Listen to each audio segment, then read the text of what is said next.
صلوا على النبي. أنا محمد الجابري. وتلك حكاية مصر.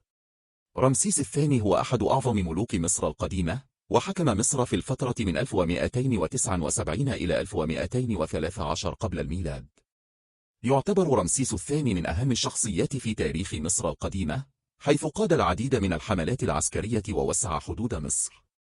أهم الأحداث في عهد رمسيس الثاني: معركة قادش. خاض رمسيس الثاني معركة قادش ضد الحيثيين في عام 1274 قبل الميلاد، والتي انتهت بتوقيع أول معاهدة سلام في التاريخ.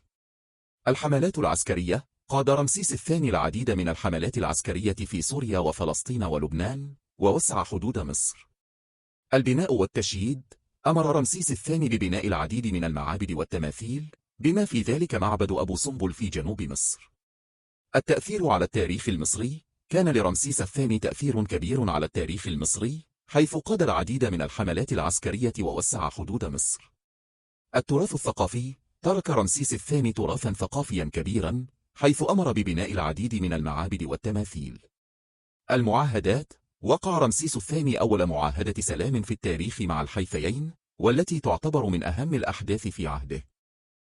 ترك رمسيس الثاني تراثا ثقافيا كبيرا، حيث أمر ببناء العديد من المعابد والتماثيل. يعتبر رمسيس الثاني من أهم الشخصيات في تاريخ مصر القديمة.